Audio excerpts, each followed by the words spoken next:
Brian Kelly explains why Blake Baker's defense has been so successful, and his answer might just explain why Matt House's wasn't. It's Locked on LSU. Let's get it.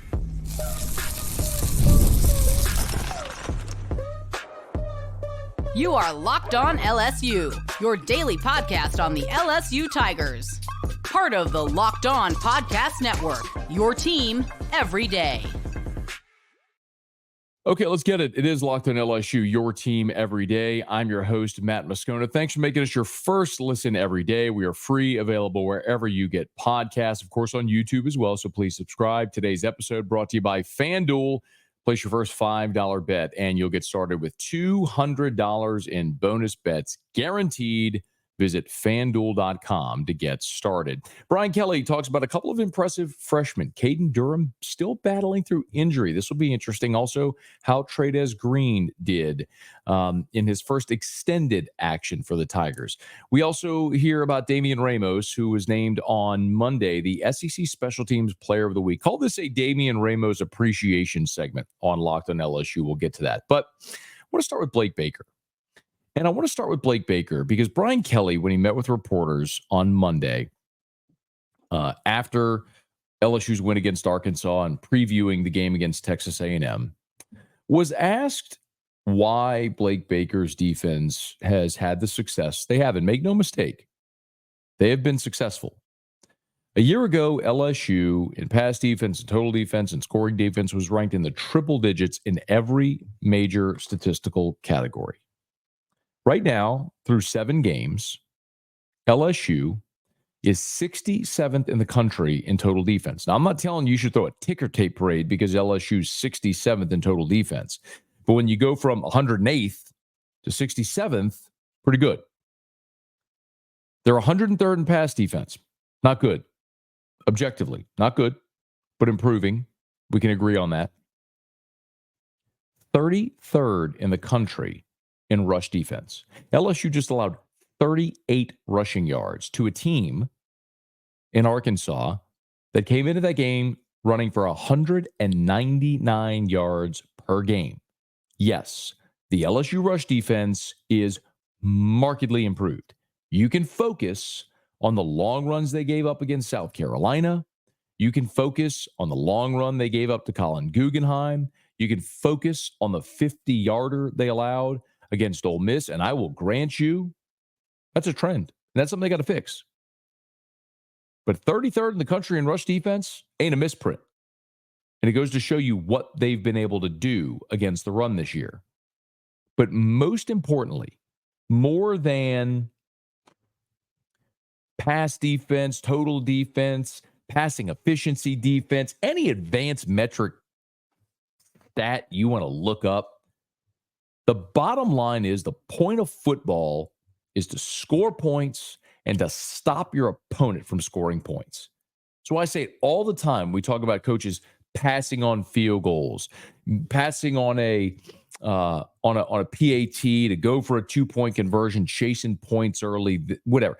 The point I make all the time is, why do coaches hate points? Your objective in the football game is to score points. At the end of the game, if you don't have as many points as your opponent, they're not going to say, well, but you had more yards, so you win. No, the objective is score points, stop your opponent from scoring points. And right now, through 7 weeks, the LSU Fighting Tigers are 35th in the country in scoring defense. Now, I'm not going to tell you that's the best you'll ever see. And we've seen better defenses at LSU in our life. But this is an LSU defense that, especially considering what they were a year ago, I'll put it to you this way. If LSU a year ago had this defense, they're a playoff team and quite possibly win the national championship. Because you had an offense that literally no one could stop, and you only lost because your defense could stop literally no one. And in this season so far, you faced a Lincoln Riley offense and allowed 27 points. You allowed 21 to Nichols. You allowed 33 to South Carolina, which, by the way, is the high water mark. 17 to UCLA, just 10 to South Alabama, which came in one of the top 10 scoring offenses in the country. Ole Miss in overtime only managed 26 against you, and you held Arkansas to 10 on their home field. This defense is objectively, markedly improved from a year ago. You can go look at whatever advanced metric stack you want about game control or efficiency, this or that, or game flow when the quotient of the ratio. I don't care. You know what I care about? How many points do they score? That's all I care about. And right now you are 35th in America in scoring defense, when last year you are in the triple digits. When you allowed 50, you scored 49 at Ole Miss and lost a game. So how did they do it? Blake Baker. That's the answer. The answer is Blake Baker. So Brian Kelly was asked on Monday, so what is it about Blake Baker? What's his defense doing differently? Oh, Brian Kelly didn't tell you about schemes. He didn't tell you about blitz packages or defensive alignments or any of that stuff. You know what he said? Give a listen. Clearly, there's a connection there through belief, trust, and, the ability to, build relationships with the players that kind of fosters that, right? And relationships require time, and Blake puts in the time with them. He's around the building all the time. He's, during the summer, he's around here. I mean, he takes the time to be around the players, and that's the only way you can build relationships with them. You can't just show up on Saturday and go, hey, I'd like you to do these things for me. So I think it's the time that he puts in, and because of that, he has built really good relationships, and a lot of it on trust. Not a thing about backpedaling, flipping your hips, man coverage, cover two, blitz packages, hand placement, nothing. None of that. What did he talk about? Relationships. Blake Baker has taken the time to develop relationships with his players. There's a great video. Shout out to Jacob Verdon, by the way. He got a video on the field after a game earlier this year where Blake Baker's family was on the field. And Major Burns comes up and he's high-fiving and hugging each one of Blake Baker's kids, then high-fives and hugs Blake Baker.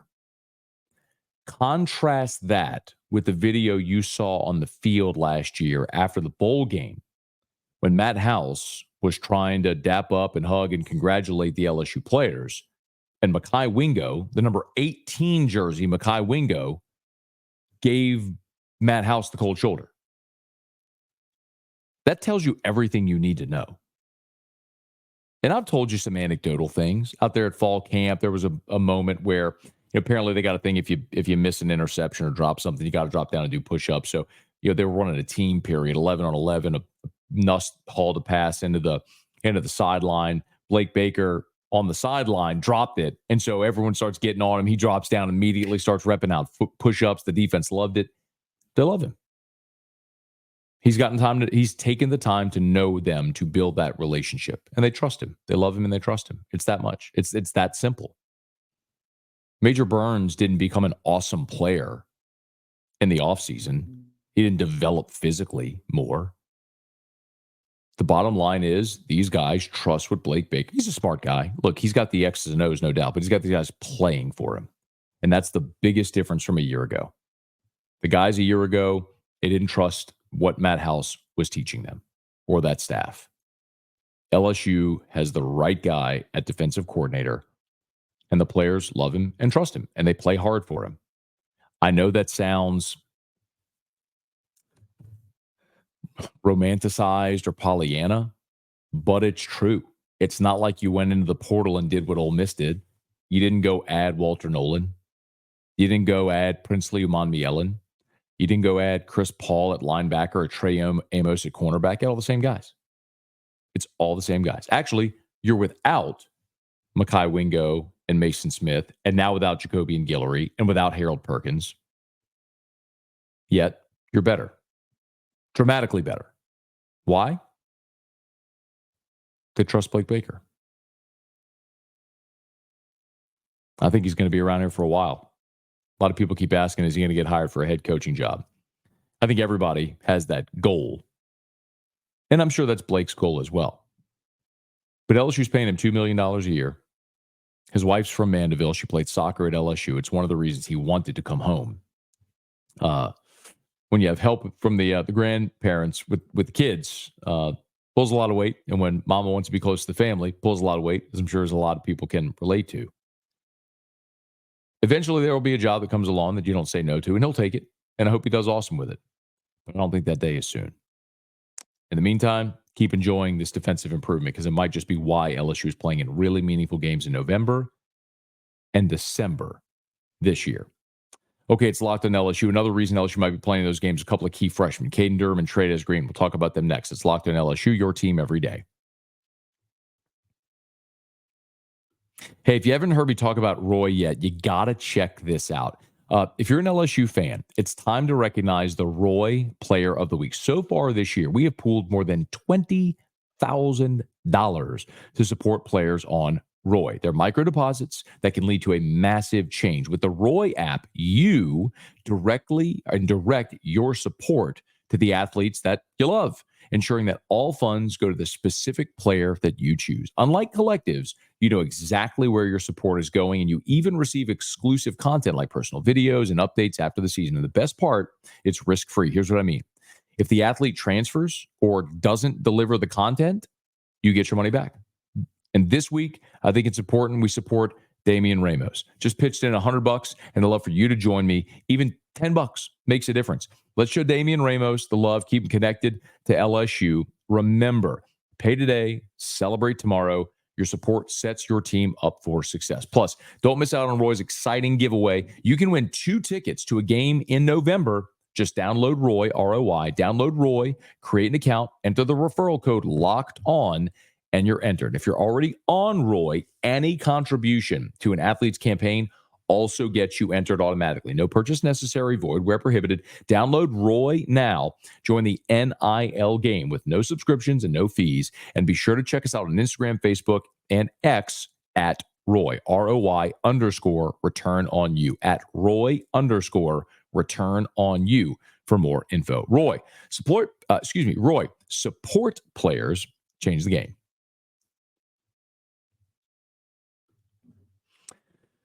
Brian Kelly also updated the status of a couple of freshmen who have had really impactful starts to this season for LSU. One of them is Caden Durham. And we all know that Caden Durham has fundamentally changed this LSU offense. I keep thinking back to the opener, right before the opener against Southern Cal, where Will Campbell said, definitively, we are going to run the football. We're going to Vegas. We're not going to party. We're going to get in a fist fight. And, the first month of the season, it was a real struggle for LSU to run the ball until Caden Durham emerged against South Carolina. And against South Alabama, Caden Durham dislocated 2 toes. And thankfully, LSU had the week off after that game before Ole Miss so he could heal a little bit. But even still, dislocated toes are not something that, especially at a running back position, could be quite comfortable. But he went out there against Ole Miss, played hurt, ran 12 times for only 37 yards, had 3 catches for 11, a dramatic decrease in productivity from what we'd seen the week prior against South Alabama, where the first play of the game, he took a pass 80 yards to the house, or I guess it was 71 yards to the house. And then in the second drive, he went 86 yards and came up just short. But Brian Kelly heaped praise upon Caden Durham and actually disclosed that, this guy is still playing through a really painful injury. I'm really impressed with a freshman running back that is not playing at 100%, but in there playing with grit and toughness and just the kind of resolve that he has. A lot of guys would not be in the game. I mean, he's playing at about 80-85%, but he's got great vision. He's got toughness. Keeps his legs moving. And, again, injuries are hard to deal with at any position. But when you're a running back and you've got an injury and you're still fighting through it, I think it says a lot about the young man, and I'm really proud of him. 80 to 85%. He went out there against Arkansas and carried the ball 21 times for 101 yards, scored 3 times, had a catch for 7 yards. His long run was 22, which of course was the 22-yard touchdown run. Your rushing game as a whole has continued to develop this year. A big part of it is the success in the passing game, like Brian Kelly's talked about repeatedly. Early in the season, they weren't seeing fair looks. Teams were stacking the box and saying, hey, Nuss, I dare you to beat me. You're not Jaden Daniels. You don't have Malik Neighbors. You don't have Brian Thomas. I dare you to beat me throwing the football. Well, he consistently beat teams throwing the ball. So you've started to get a fairer look in defensive fronts. You're not seeing 7, 8, 9-man fronts. But you also need a running back that can break tackles, that can make a man miss, break away from a defense. And Caden Durham has been that even at 80, 85%. I think after this game against Texas A&M, the open date is going to serve him very well to try to get healthy for those final 4 games in November. Now, the other freshman who had an increased role this past week, of course, was Trey'Dez Green. We talked a lot about him last week because this is a guy, as I've said repeatedly, is someone who gives you offensively a different look, right? CJ Daniels and Kyron Lacey are both fantastic college football players, but they're very similar in their skill set. Aaron Anderson and Xavier Thomas are fantastic, but they're very similar in their skill set. What you're missing is your deep threat in Chris Hilton. And obviously, it was going to be Kyle Parker next. He's injured. He's out for the season. So you need somebody that looks different and has a different skill set. Well, Trey'Dez Green fits that mold, and Brian Kelly heaped a lot of praise on Trey'Dez Green after his first extended action Saturday at Arkansas. I thought for his first game where he was in a lot of plays, because he was averaging about 6 plays prior to that, he fared very well. There's some things we got to work on outside the numbers in terms of releases and such, but inside the numbers, he's a difficult target. I mean, he's hard to handle inside. He blocked well for us, blocked on the perimeter. He was assignment correct for the most part. So I thought it was a really good start for his emergence within what we want to be able to do moving forward. Listen, I think this is going to underscore the point about Trey'Dez Green, okay? And what they've envisioned for him and why this is important, okay? Against Southern Cal, Trey'Dez Green played 1 snap. He got a target. They threw him the ball, if you remember the play, but Nuss was under pressure and he airmailed it. That was the only play Trey'Dez Green had. Against Nichols, LSU won big and he played 20 snaps. Against UCLA, 12 snaps. South Alabama, 2. Ole Miss, 3. That's snaps. That's the total number of snaps he played. Against Arkansas, 42. Up until the Arkansas game, Trey'Dez Green, in 5 games, had played 38 snaps. He didn't play against South Carolina. In the 5 games he played, he had played in 38 snaps total. Against Arkansas, he played 42 snaps. This isn't, and I even misread that. I thought, hey, maybe Trey'Dez, you get him 15, 18 snaps, target him 3 times, catches each of them for a total of 35, 36 yards, moves the chains. That would be impactful.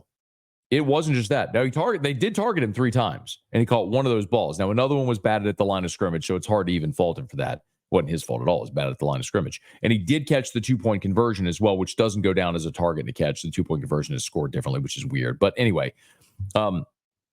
so the point is, when you go from the first 6 games, playing in 5 of them, and a total of 38 snaps, to 42, they see your value in this offense. And I think that's only going to grow. It's a safe bet that you're going to see Trey'Dez Green's productivity in the final 5 games on this parabolic increase. Because if he's on the field that many plays and they continue targeting him because he's going to create mismatches, then yes, Trey'Dez Green's productivity is dramatically going to increase as well. Another freshman. Brian Kelly said 11 true freshmen played in that game against Arkansas this past weekend. And an awesome opportunity to look at not only the future, but the present of LSU. LSU did have two players honored by the SEC office. Emory Jones, who was the offensive lineman of the week, and Damian Ramos, who is the special teams player of the week. Quick thought on that as we continue. Locked on LSU, your team every day. Today's show is brought to you by FanDuel. Hey, NFL fans, you can start the season with a big return on FanDuel, America's #1 sportsbook. So when you get a hunch in the middle of the game, you can check out the latest stats, view live play-by-play, and so much more on the same page where you place your bets. You'll get started with $200 in bonus bets guaranteed when you place your first $5 bet. That's at FanDuel.com. Hey, the Tigers are on the road in College Station against the Aggies. LSU getting 3 points. Not going to lie to you. Before the season started, I picked A&M to win this game. But as LSU continues to be a more complete team, and you're going to tell me with that offense, you're going to give me 3 points? I like it a lot. You can go bet on it right now at FanDuel. Again, get started with $200 in bonus bets guaranteed when you place your first $5 bet. That's at FanDuel.com. FanDuel.com.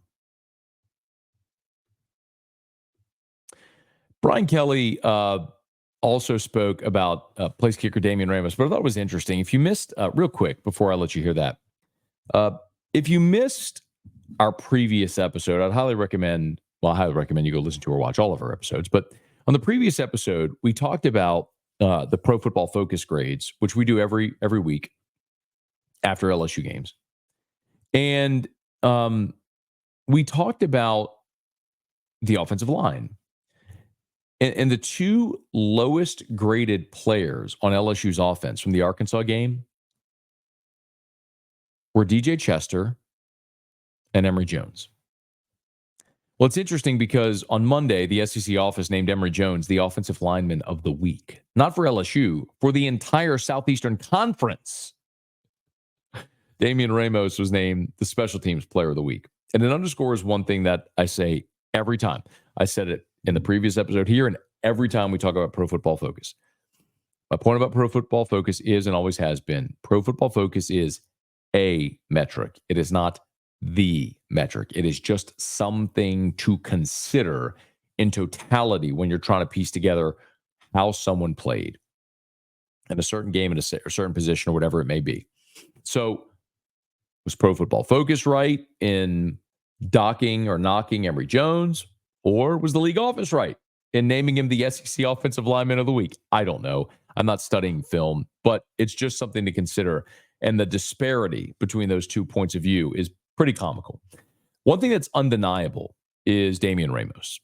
Damian Ramos, during his now third season as LSU starting place kicker, has been almost automatic. And Brian Kelly was asked about Ramos on Monday, and he did clarify that the missed field goal against Ole Miss was not his fault, that the snap and the timing and everything was off. The snap came early, so Ramos had to rush the kick. When it comes to place kicking, it is a three-part process. We focus so much on the kick, but it is snap, hold, kick. All three have to be in rhythm. And when one is out, there's an increased opportunity the kick is missed. We only focus on the kicker who missed the kick, but in that instance, it was probably on the snap. Anyway, not important because Ramos has still been awesome. But listen to Brian Kelly talk about what makes Damian Ramos so special. His mechanics and his routine is so flawless in terms of what he does. I mean, his ability to repeat his mechanics really separates him. And all day he's working on it. And when we're out at practice, his work ethic, he's with his group every day. He stays locked in for 90 minutes out there just working his routine. And so when it's time to kick, it's push play and go. It's pretty remarkable. Just to give you some numbers behind what's pretty remarkable, in 2022, which was Brian Kelly's first season, remember Damian Ramos did not have that job won until there was a battle in fall camp for him to win that job. Ramos made 71.4% of his field goals. He was 10 of 14. And he was 55 of 57 on PATs. Of course, the most Infamous was the blocked PAT against Florida State at the end of the game. Wasn't his fault, but still. A year ago, he was 12 of 15 for 80% and made all of his PATs. This year, he's 12 of 14 for 85.7%, and he has made 100% of his PATs. And again, one of his two misses was the errant snap that we talked about from last week against Ole Miss. So again, Ramos in 2022, 71.4%, 80%. This year, 85.7%. Remember, in the NFL, the benchmark, like you're not kicking in the NFL below 80% made field goals. So you're talking about a guy that is firmly within NFL make statistics, which means that every time you trot that guy out there and expect him to get you 3 points, he's probably going to deliver. And if he doesn't, you're going to be really surprised that he doesn't. Damian Ramos has an NFL future as a place kicker. I don't think there's any doubt. He's got a giant leg. And we saw him in fall camp making kicks from 60 plus in practice. So he's certainly capable of hitting those long field goals. And the accuracy is something Brian Kelly just detailed there into why it's so impressive. Something I always ask media members whenever I'm doing an interview with someone from another team who covers another team. The way I kind of ask the question is, hey, let's say it's a tie ball game or your team's down by 8 seconds to go in the game, and they're lining up for a 47-yard field goal from the left hash. How confident are you he's going to make it? And that's very telling about how they feel about special teams. When it's Damian Ramos, I kind of say, like, I think he's automatic. And if he doesn't make it, I'm shocked. And what a resource and an asset that is for LSU. Again, you want to be consistent. You want to be good in all three phases. That's offense, defense, special teams. Damian Ramos has made LSU really good and really consistent in that part of the special teams process. Might need him this weekend in Kyle Field against the Aggies. We'll continue to count you down to that game as the week goes along. Hey, thanks so much for being here every single day. Thanks for making us your first listen. Hey, now for your second listen, you go check out Locked On SEC with my guy, Chris Gordy, LSU alum. You can find Locked On SEC on YouTube or wherever you listen to your podcast. If you're on podcast, by the way, please subscribe on your favorite podcast app. Rate us, leave a review. If you're on YouTube, smash that like button, subscribe to the channel, hit the bell so you're notified whenever we post a new video, and let a friend know if they love the Tigers. We got you here every single day for Locked On LSU, your team every day.